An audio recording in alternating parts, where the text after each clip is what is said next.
Hey, my people, what's going on? This is Major TV. Let's talk. I have an interesting story. It's not really a story. I take that back. It's not a story. It's just something I stumbled across in reference to Albany police department in New York suspended and possibly about to terminate an officer. I think it was a month ago, who was caught being videotaped, I guess, from another officer body cam. A white officer by the name of David Hub. I can stand to be corrected. I believe his name's David Hub. And he was recorded talking about how it's not like 50% of white men call more than blacks or what have you, or something like that. But anyway, he's trying to, and I'm only inferring this, right, that he's implying that we call the police most time black people, but always complain about police violence or not trusting the police or what have you. And this all can be inferred, right? But I believe this was a good example by a black police chief by the name of Eric Hawkins with the Albany, New York Police Department. And he set precedent, and he, in this press conference that I'm about to show you, he spoke not just to what he done and in this instance, but he spoke about what moving forward, what police department to do to weed out systemic racism. You know, we have to realize there's a reason why there's a lot of mistrust in the black community with the police department. Police officers lie. They make false arrests.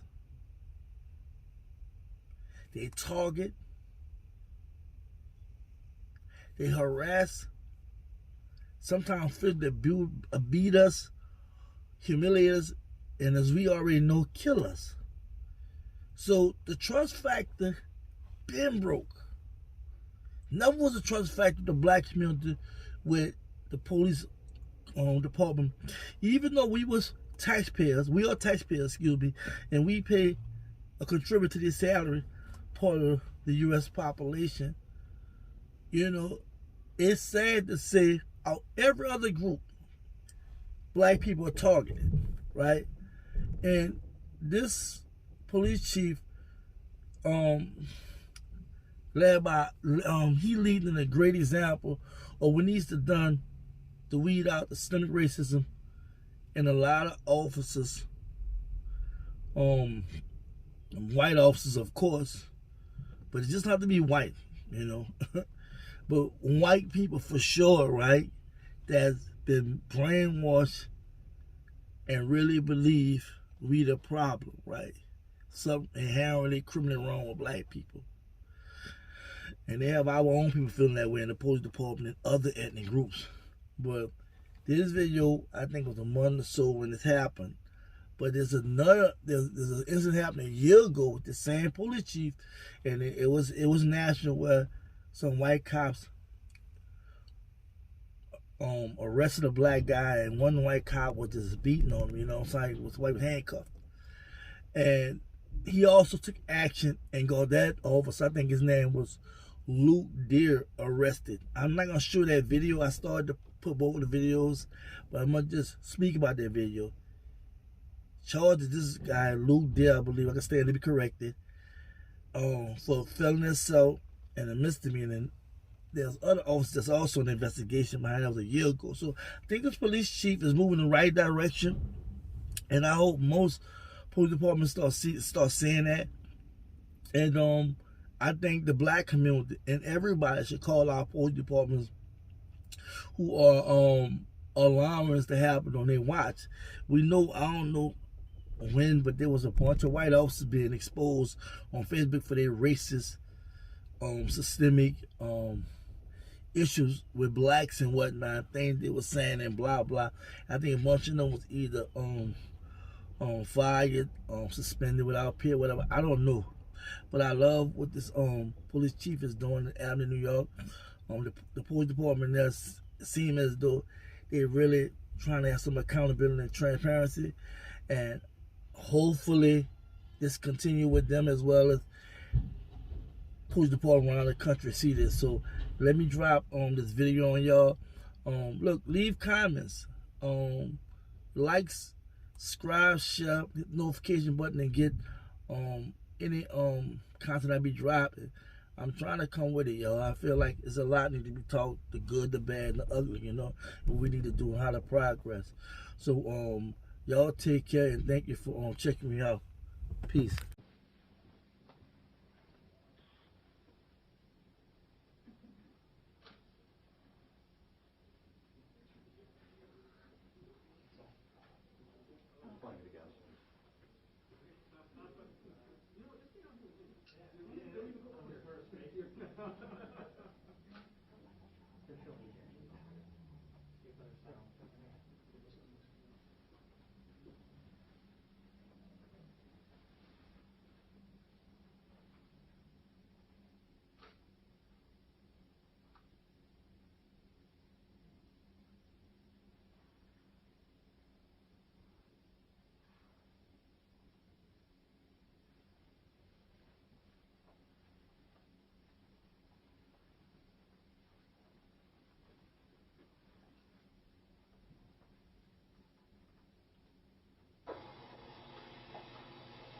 It literally does get old, like you said, because literally every day, it's not like it's an overwhelmingly like 50% to 50% shot where you get a call and they're like, yeah, white male, or you know what I mean? Well, my buddies just hit the scanner and they send me text all the time and they go, hey, is this suspect ever a white male? And I go, no. And it's like, I know it sounds terrible to say, I don't give a fuck what anybody says, I sincerely don't, because, bro, they're the worst fucking race, and I don't, you can't deny, like, over the last X amount of months, they are, and you know, because we work, they are getting worse and worse. Mm-hmm. They're getting worse. And people are defending them. Are you fucking kidding me? Instead of continuing to just fucking do whatever.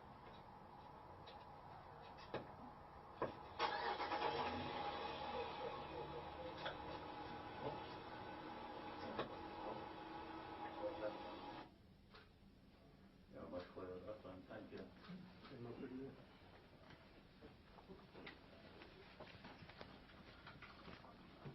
Behind you, Chief. Okay, yeah, you guys good. You're good. Okay. Yeah, you guys let me know when you're ready.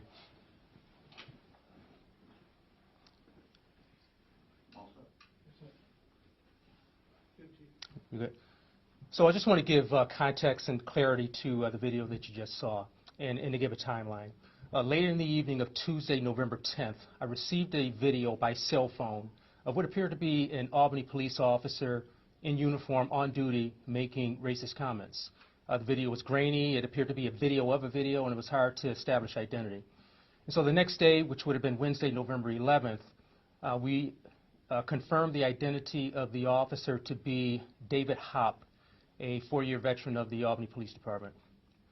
I immediately suspended Officer Hopp without pay, and it turns out that video was actually a product of a deputy from the Albany County Sheriff's Department. And the video was actually originated on November 1st. Right now, and it's uncertain what that video is associated with. We don't think it's associated with any case at this point.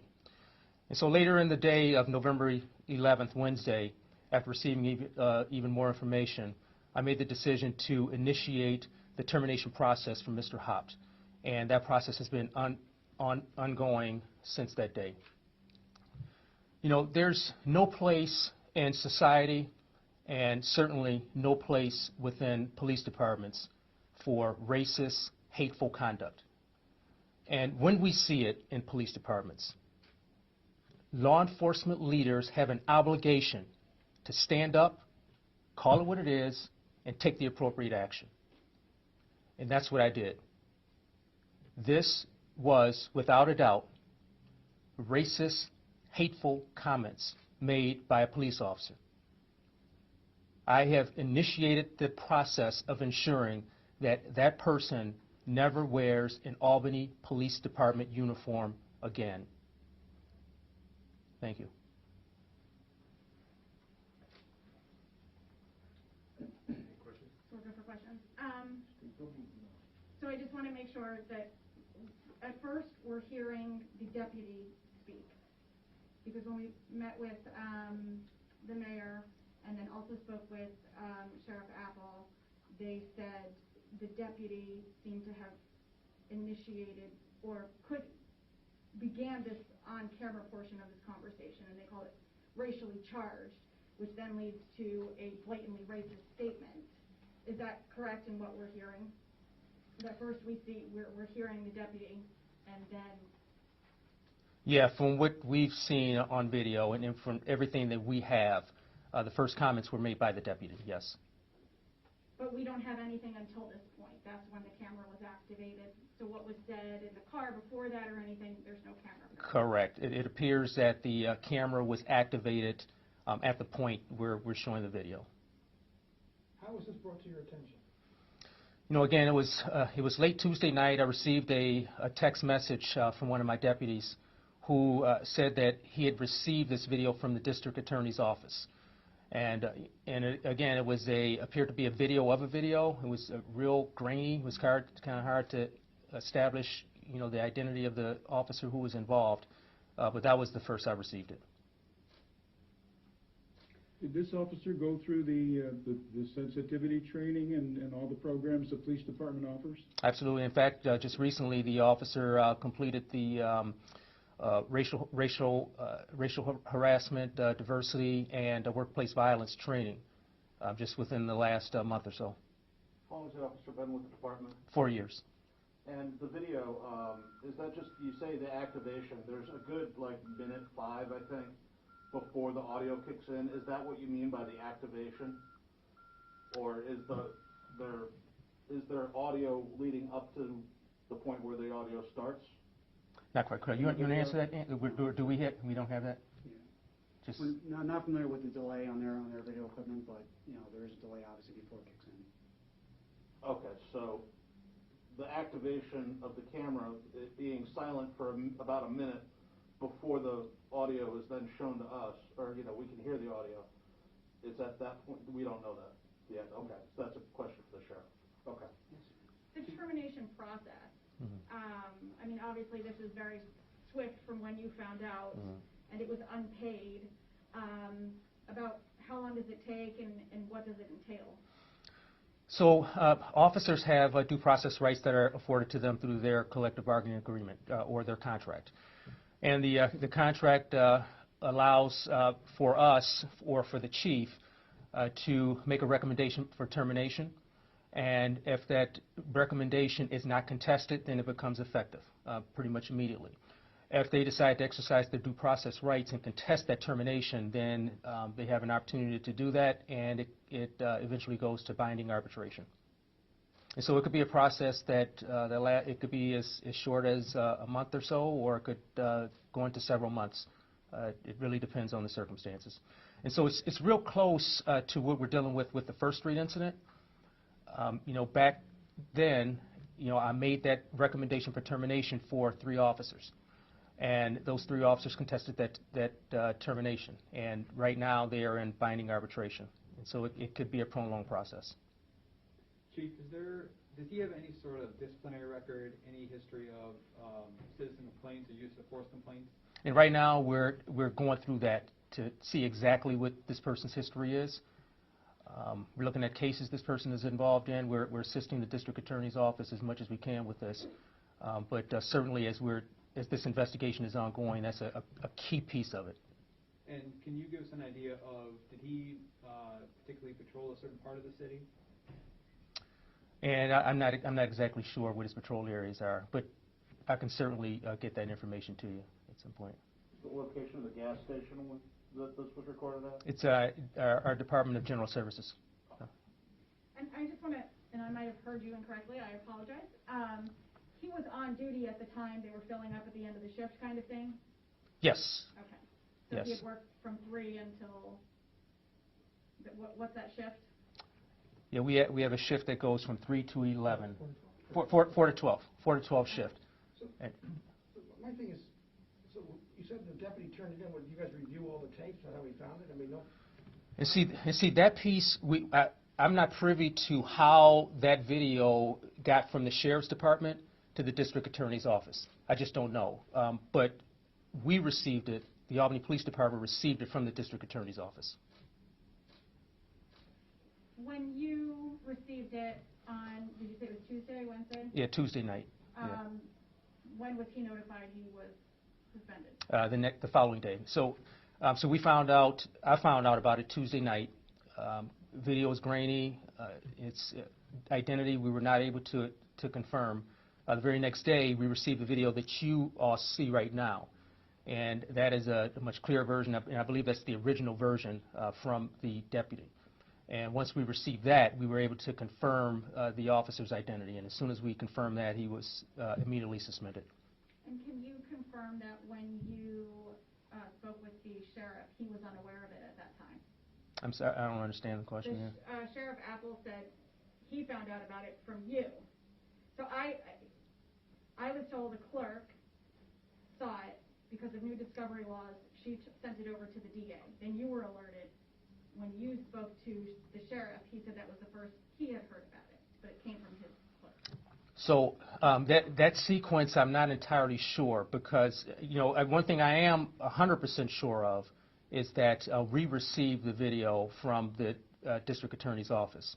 Now, what transpired before that, I'm not clear, and I have had some discussions with the sheriff.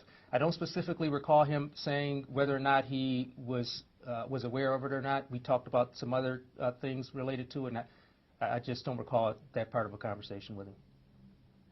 As part of his disciplinary proceedings, he would be hit with specific charges, correct? Can Yes. you tell us what he's been charged with? Did you want to talk about that piece? We're going through that process right now.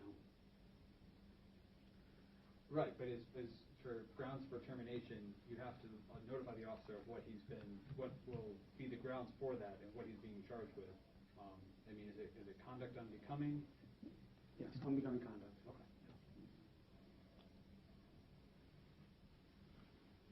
Sam, you got anything on the phone? No, thank you. Okay, all right, thank you. Would Yes? Would he have been solo on that shift if it wasn't for the partnership with county? In all likelihood, And did he have his own body camera that he was equipped with, or no? yes. Is there footage from that capturing it as well?